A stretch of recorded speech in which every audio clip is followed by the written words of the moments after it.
Hello guys, Ancient Gameplays, I'm Fabio Pisco, and welcome to my channel. And as for this video, you might be thinking that you saw me elsewhere, and yeah, I kind of look like Steve Buscemi in that part in that meme where he actually say hello young fellas.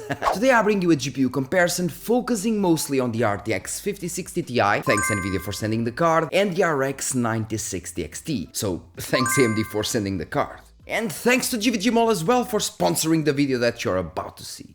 Today's video sponsor is GVG Mall, bringing you lots of software deals like Windows 10, Windows 11, Office 2019 or 2021 with a new Windows 11 design, and for all of these you can use my SKG discount code for 30% off, getting a Windows 11 serial key for $22 and a Windows 10 one for only $15. Then use the key on your Windows settings and you'll have an activated system. So RTX 5060 Ti versus the RX 9060 XT, and even though this video focuses mostly on those two cards, I am adding some older cards like the RTX 4060 Ti and even older ones like the RX 6800 and the RX 6950 XT.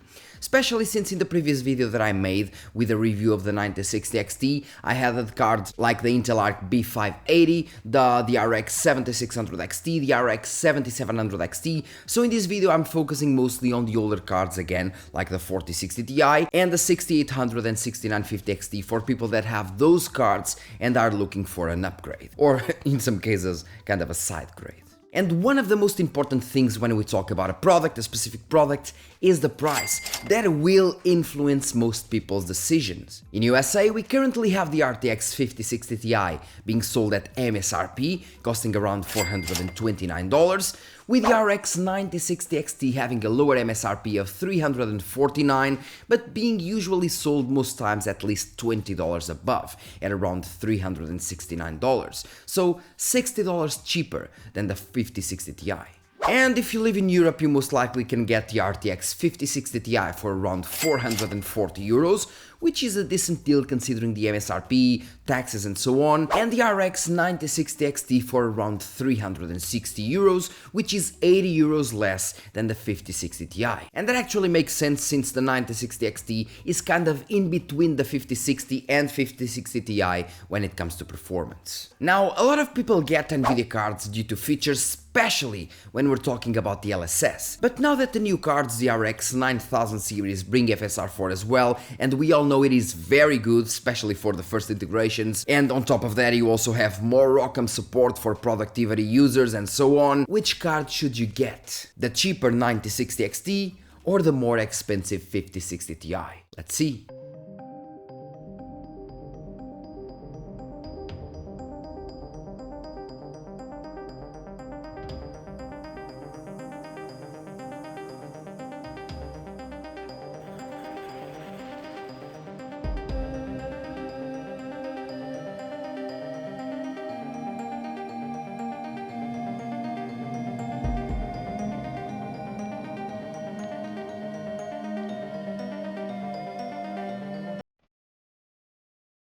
Starting with Premiere 2024, we can see the 5060 Ti pulling ahead by a little, making it considerably faster than the 4060 Ti that is just slightly slower than the 9060 XT in this benchmark.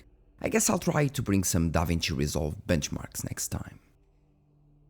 As for image generation, we have both Nvidia cards leading the charts, and as you can see, people asking, why do we have AI cores on RDNA 3? It is because otherwise you would have the results like you have here with RDNA 2 cards, with a little 9060 XT delivering 3.34 times the performance of the 6950 XT, meaning that while the 9060 XT generates one image in 4.1 seconds, the 6950 XT takes 14 seconds, which is insane, with the 4060 Ti taking 3.5 seconds and the 5060 Ti 2.8. And now we have large language models like Llama, Pi, etc. And here we have the Nvidia cards dominating again, with the 9060 XT now being only slightly faster than the 6950 XT, and the 5060 Ti dominating, being 28% faster than its predecessor. Although the results don't directly translate when it comes to tokens per second, where the 5060 Ti is still the fastest card, but with the 4060 Ti now being equal or slower than the AMD cards shown. Interesting results here. Going into VR benchmarks with the Orange Room, we have all cards besides the 4060 Ti delivering around the same performance, as this is a CPU and GPU benchmark, but as soon as we move to the Blue Room, the 6950 XT shows up as the fastest card, and the 5060 Ti gets overpowered by the overclocked 6800. And funny enough, the 9060 XT is now on the 4060 Ti's level, which shows how much bandwidth VR actually needs. And to finalize, we have Blender with open data, and I do need to change my benchmark and get more real-world scenarios, as according to many users, open data does not show AMD's card's full potential, hence the lower results, it seems.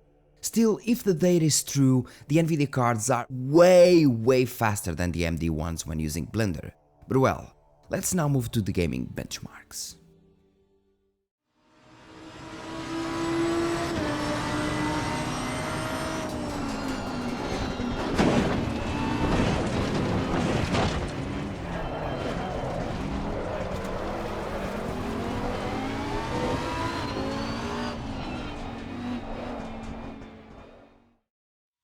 Starting with Assetto Corsa, it is not new that the Nvidia GPUs tend to work better in this game compared to their AMD counterparts. And at 1080p we see the 9060 XT matching the 4060 Ti and being only slightly slower than the good old RX 6800, with the 5060 Ti being 16% faster. At 1440p that difference grows to 22%, which is now quite significant, and all cards are delivering very good results here. Still, even the 5060 Ti isn't able to match AMD's top tier card from 2 generations ago.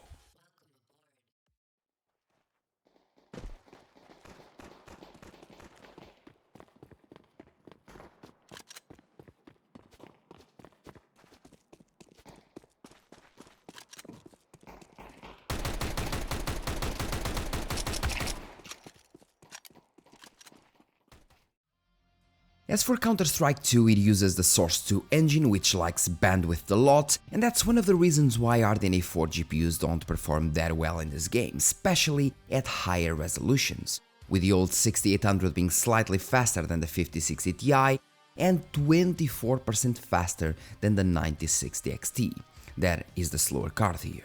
Compared to the 9060, the 5060 Ti has more physical units and features GDDR7, leading to way higher bandwidth that makes it 38% faster than the 9060 XT at 1440p, which is a huge difference. We shall state though that at both 1080p and 1440p, the AMD cards do deliver way higher 1% lows, that also of course indicate a smoother gameplay.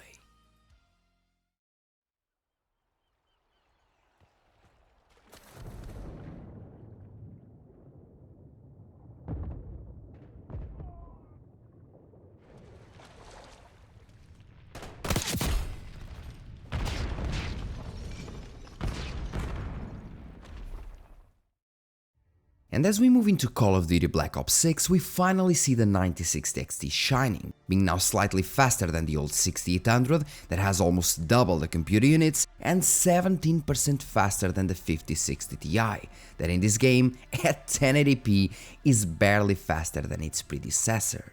At 1440p the difference increases a bit, and the 5060 Ti is now 10% faster, which still isn't a lot, with the 9060 XT and 6800 now being evenly matched, and the 6950 XT being the fastest card by far. Cyberpunk 2077 is a game where both RDNA 3 and RDNA 4 cards shine. But it also happens and applies to Blackwell GPUs from Nvidia, with the 5060 Ti being at 1080p 36% faster than its predecessor and 11% faster than the 9060 XT, that in this case is a bit faster than the 6800.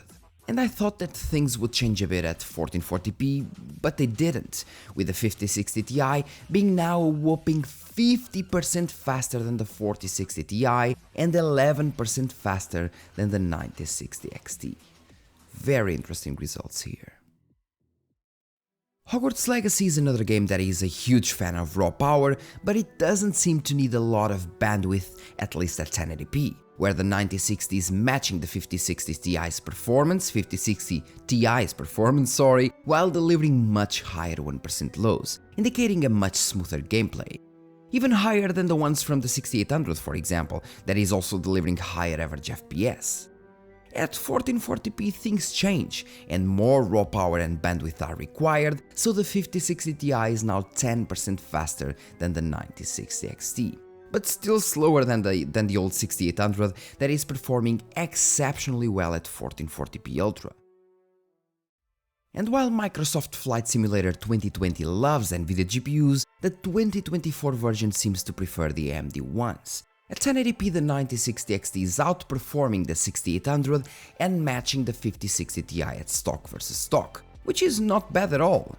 At 1440p, I thought the 5060 Ti would get an advantage, but it was the opposite. The 9060 XT was the one getting an advantage, now outperforming the 6800 and matching the 5060 Ti overclock versus overclock. Still, all cards besides the 6950 XT were below the 60 average FPS mark, so yeah.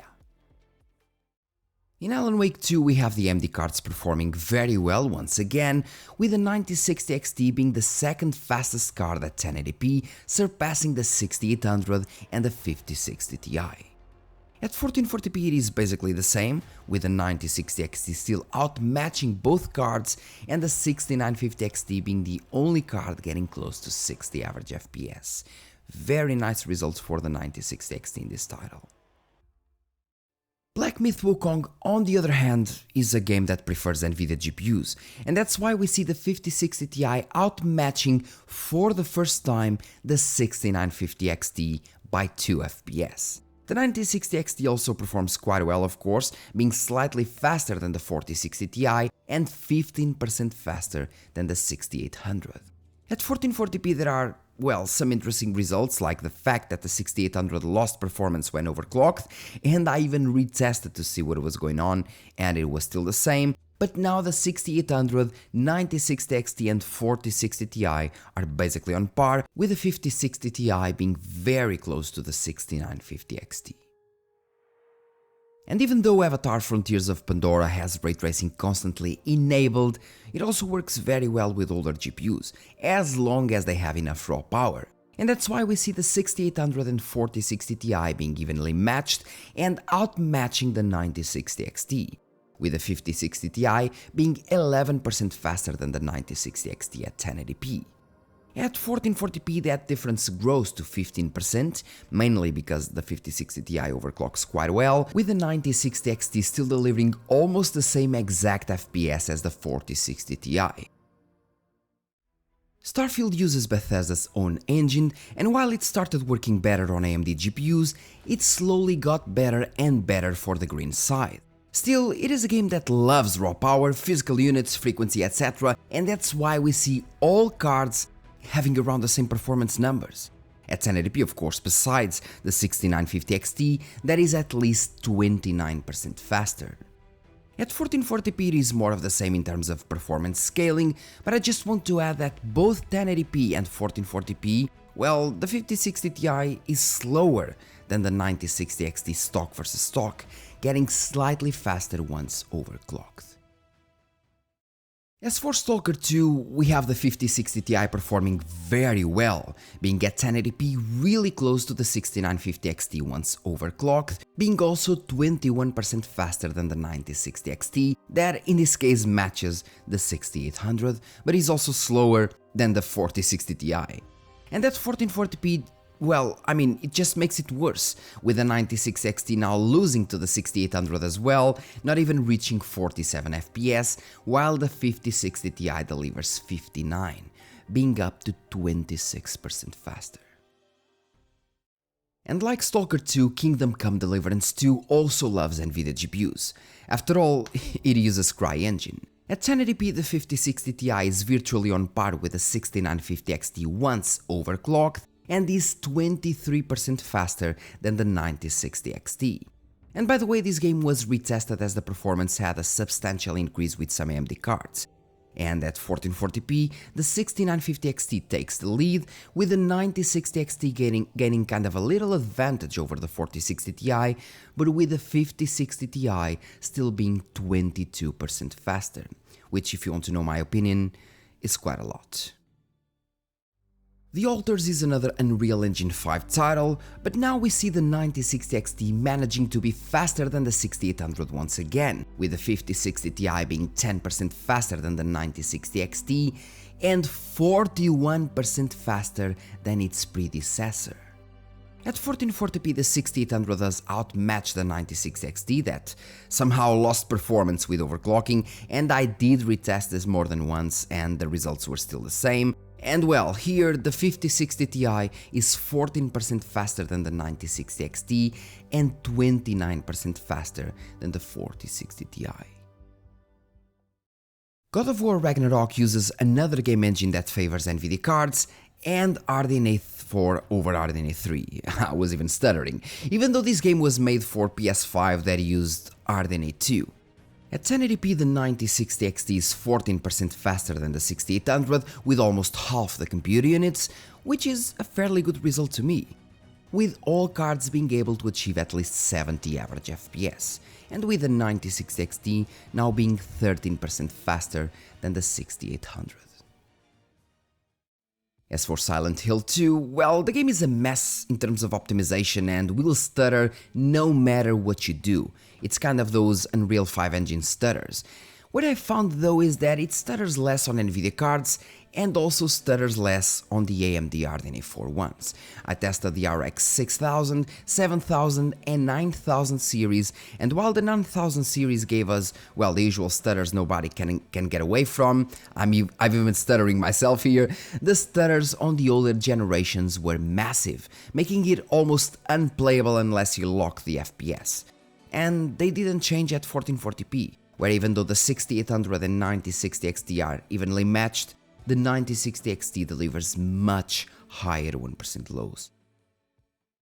As for Space Marine 2, it is one of the best games to see GPU performance scaling if you stay away from those CPU heavy areas. At 1080p we have the 6800 and 9060 XT evenly matched, being slightly faster than the 4060 Ti, and the 5060 Ti being up to 18% faster when overclocked. At 1440p the game demands way more bandwidth and raw power, so the 6950 XT is now considerably faster than the 5060 Ti, that is now only 12% faster than the 9060 XT. And it is odd, as I was thinking that the higher the resolution, the more the 5060 Ti would have an advantage, but actually it wasn't the case. And to finalize this part we have Hellblade 2, and this is another Unreal Engine 5 game that simply worked better on the AMD GPUs compared to their Nvidia counterparts, and that's why you see the 9060 XT very close to the 5060 Ti, that is also very close to the 6950 XT. And even raising the resolution to 1440p didn't really change much. The 9060 XT is 11% faster than the 6800, which is again a good result for such a little card. This game does seem to take an advantage of newer AMD architectures. As for the 17 games average, well, we have the 4060 Ti 16GB as the base performance. At 1080p we have the 9060 XT being up to 12% faster and the 5060 Ti up to 24% faster, with the 5060 Ti being around 11% faster than the 9060 XT, which is not much to be honest. And you might ask me, well Fabio, but the 9060 XT was faster than the 6800 in almost any game, so how's the 6800 faster? Well, that's because of Counter-Strike 2 results. As you take those away, you have the 9060 XT being faster than the 6800 by around 3%, and the 5060 Ti's advantage over it gets down to 8% as well. Interesting, huh? As for 1440p, the 6800 does get an advantage over the 9060 XT, being around 7% faster, and the 5060 Ti is up to 14% faster, delivering 11 more FPS on average. Although, as soon as you take Counter-Strike 2 off the equation, you get the 9060 XT matching the 6800 even at 1440p, with the 5060 Ti being now only up to 9% faster, which in my opinion is interesting for sure.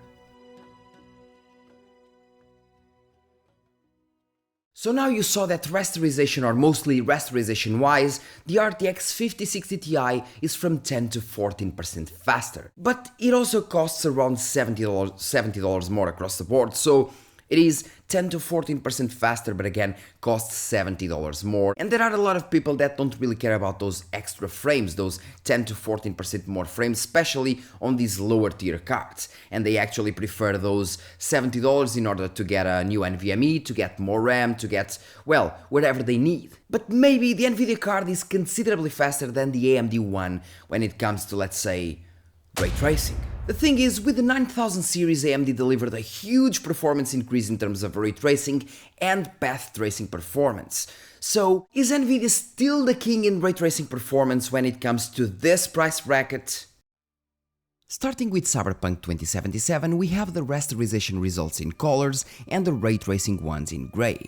What you can immediately notice is that even though the 6800 performs quite close to the 9060 XT with ray tracing disabled, as soon as we enable it, the 9060 XT is 54% faster, outmatching even the 6950 XT by 18% and the 4060 Ti by a little.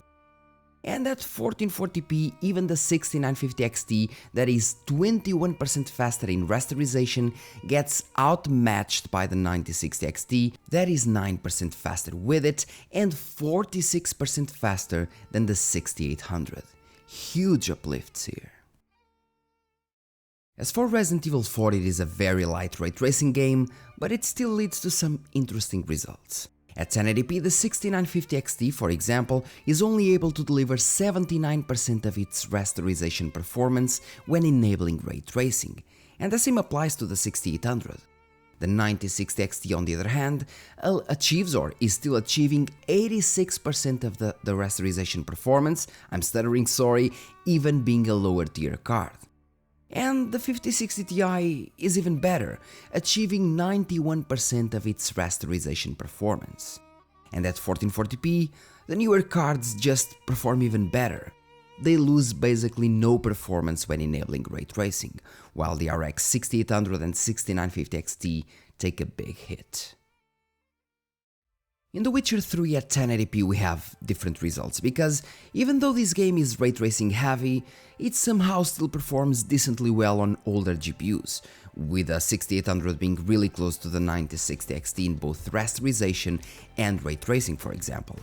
And moving to 1440p just shows two things once more: that the 6950 XT is still the fastest and smoothest card for rasterization, and that the 5060 Ti is the fastest one for ray tracing, with the 9060 XT now outmatching the 4060 Ti and 6800 in both scenarios. And finishing with path tracing in Alan Wake 2, we have even cooler results. And as I state in all my videos, the reason why Nvidia GPUs have much faster path tracing performance in this game is because the game uses ray reconstruction as a denoiser, and it is much more efficient than the game's own denoiser, so it leads to generally better quality and much better performance on cards that can use it, in this case the Nvidia ones.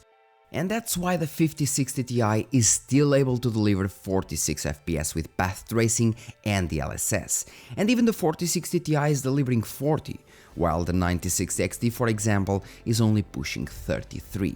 Still, the 9060 XT in path tracing is 21% faster than the 6950 XT that takes a huge hit when enabling it, kind of delivering only 33% of its rasterization performance. Damn. And now, after ray tracing, rasterization and everything else, productivity and so on, we also have another tech that has been used more and more recently: frame generation. In this case, the higher FPS translates to higher gameplay smoothness, and we do know that FSR and DLSS frame generation technologies are slightly different, and that the Nvidia frame generation does tend to produce less FPS when being used on lower tier cards. Something that was improved with the DLSS 4 frame generation, of course, but still not on par with the AMD offers, I believe. But at the same time, on top of not having maybe as many FPS or as much smoothness with their DLSS frame technology as AMD FSR frame technology, they have the DLSS MFG, multi-frame generation, which AMD doesn't. So let's see the numbers. As for frame generation, well, there isn't much to say. We have Space Marine 2 at 1080p with AMD's frame generation delivering higher smoothness, as usual, percentage-wise of course, although it must be noted that the 9060 XT, Jesus Christ, the 9060 XT does deliver 7 FPS more with frame generation than the 6800, while delivering not even 2 FPS more without it. And the same thing happens at 1440p, where the 9060 XT now delivers slightly less FPS without frame generation, but still better smoothness with it enabled, showing it is indeed more efficiently using it, kind of performance-wise. As for Nvidia's frame generation, I tested it more than once and the 5060 Ti simply had a lot of stutters when using frame generation. I don't really know why, but it is what it is. And S.T.A.L.K.E.R 2 is another example of that. The only difference is that now the 4060 Ti has those stutters as well, making the experience with frame generation to actually feel choppier than without it, which should never happen of course. Frame generation should feel smoother, maybe with more input latency of course, but should feel smoother. Something that doesn't change at 1440p, so even though the 5060 Ti delivers a better experience without frame generation, as soon as you enable it, the 9060 XT delivers a much more enjoyable one, because, as always, the closer the 1% lows are to the averages, the smoother the gameplay will be. And to finalize, we have Call of Duty Black Ops 6. And I needed to retest this game with most GPUs as current updates increase the performance slightly for both AMD and Nvidia GPUs. And, well, for some cards like the 9060 XT, it seems to have improved the frame generation issues as well. We still have handicapped 1% lows, I would say, that should be much higher, but I would say that they're definitely better. And as opposite to the previous games, it is the Nvidia cards that have better smoothness now. Even though they deliver a lower number of average FPS of course, they do deliver 1% lows much closer to the averages, and that does not change at 1440p. The AMD cards do deliver higher averages, but the delta in between averages and 1% lows is also higher, especially for the 6950 XT. Let's now move to the conclusion. And well guys, that's all for today's video. Hope you enjoyed the video. We do have the 5060 Ti and the 9060 XT tested, but again, they are, well, they have different performances, but they also have different price brackets. The 5060 Ti is from 10 to 14% faster. In some scenarios like ray tracing and productivity wise, it is considerably faster than the 9060 XT. In some scenarios, not all, of course not all.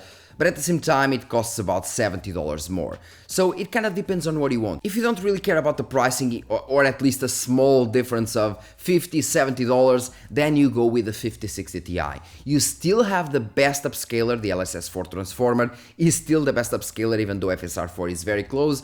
The LSS4 transformer is still the best upscaler, I repeat. You have frame generation that doesn't work as well in most scenarios, but it is implemented in more games, and you have the LSS multi-frame generation. And of course, you have generally better performance in terms of rasterization, about the same power draw, and yeah, if you take off price, the 5060 Ti is the best choice that you can get. But if you really care about pricing in order to get, again, better RAM, a better processor, maybe a new NVMe, well, you can just save those $70 or sometimes more, depends on the country.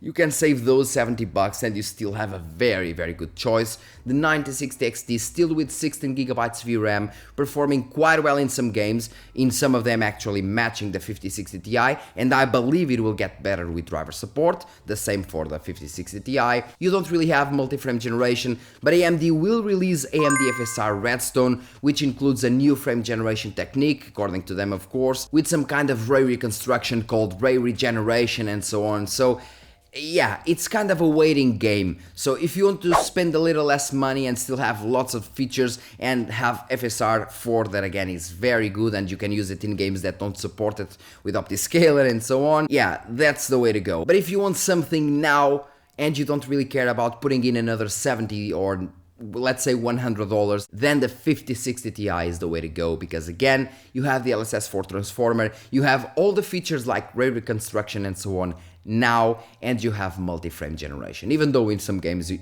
isn't really usable because you don't really have enough bandwidth with a 5060 Ti, but I guess it is what it is. Thank you very much for watching. Don't forget, leave your comment in the comment section and let me know what you think. If you would buy the 9060 XT Plus, more RAM, a better processor and so on, or if you would go into the 5060 Ti, maybe for better productivity, better ray tracing performance, and generally better performance. Just let me know because I really want to know. Thank you, and hope you enjoyed my Steve Buscemi or Buscemi kind of cameo, and see you in the next video, guys. Cheers.